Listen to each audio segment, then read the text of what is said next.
اعوذ باللہ من الشیطان الرجیم، بسم اللہ الرحمن الرحیم۔ آج کا ہمارا لیسن ہے سورۃ الفیل کا ترجمہ اور مختصر تفسیر۔ الم تر کیف فعل ربک باصحاب الفیل، کیا نہیں دیکھا تم نے کیا معاملہ کیا تمہارے رب نے ہاتھی والوں کے ساتھ۔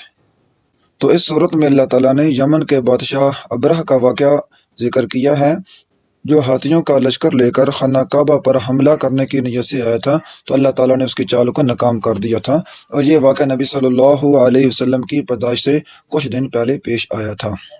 بعض روایتوں میں یہ آتا ہے کہ ابرہ حبشی نے، جو نجاشی کی طرف سے یمن کا گورنر تھا، تو اس نے ایک عبادت گاہ بنائی تھی جس کو اس نے گرجا کا نام یا کعبہ کا نام دیا ہوا تھا، تاکہ لوگ خانہ کعبہ کو چھوڑ کر اس گرجا کی عبادت کریں۔ تو ایک قریشی کو پتہ چلا تو وہ سن کر بہت ہی زیادہ متاثر ہوا، اور تو راتوں رات اس نے اس ابرہ کے بنائے ہوئے گرجا کے اندر گندگی پھیلا دی۔ تو ابرہ کو بہت ہی زیادہ غصہ آیا، تو اس نے ایک لشکر تیار کیا، تو وہ خانہ کعبہ پر حملہ کرنے کی نیت سے مکہ پہنچا۔ تو نبی صلی اللہ علیہ وسلم کے جو دادا تھے، انہوں نے اس کو روکا، سمجھایا، لیکن وہ نہیں سمجھ رہا تھا، اور وہ خانہ کعبہ پر حملہ کرنے سے باز نہیں آ رہا تھا۔ تو پھر حضرت عبد المطلب نے کہا تھا کہ ابھی آپ کو اس گھر کا جو رب ہے، جو اس کی حفاظت کرنے والا ہے، وہی آپ کو روکے گا۔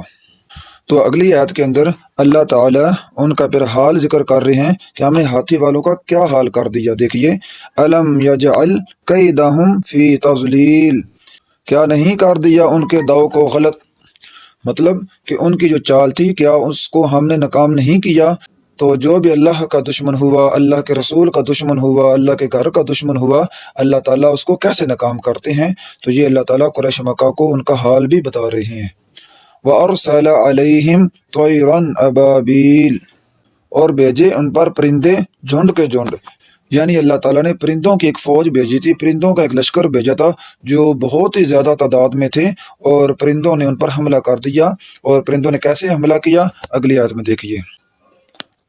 ترمیہم بحجارۃ من سجیل، پھینکتے تھے وہ ان پر پتھریاں کنکر کی، یعنی ان کے دونوں پنجوں کے اندر ایک ایک کنکر ہوتا تھا، اور ایک کنکر ان کے چونچ میں ہوتا۔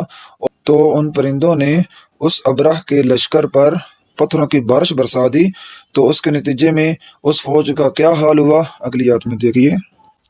فَجَعَلَهُمْ كَعَصْفٍ مَأْكُولٍ، پھر کر دیا اللہ نے ان کو کھائے ہوئے بھوس کی طرح، یعنی کہ جیسے کوئی کوڑے کا ڈھیر ہوتا ہے، کھائے ہوئے بھوسے کی طرح، کوڑے کے ڈھیر کی طرح اللہ تعالیٰ نے ان کو بنا دیا۔ یعنی وہ جو پرندوں کا لشکر تھا، جس کا نام ادھر ابابیل کے نام سے ذکر ہے، اس لشکر نے ان پر پتھروں کی ایسی بارش برسائی، جس بھی فوجی کو، جس بھی ہاتھی کو وہ کنکر لگتا، ادھر وہ ہلاک ہو جاتا۔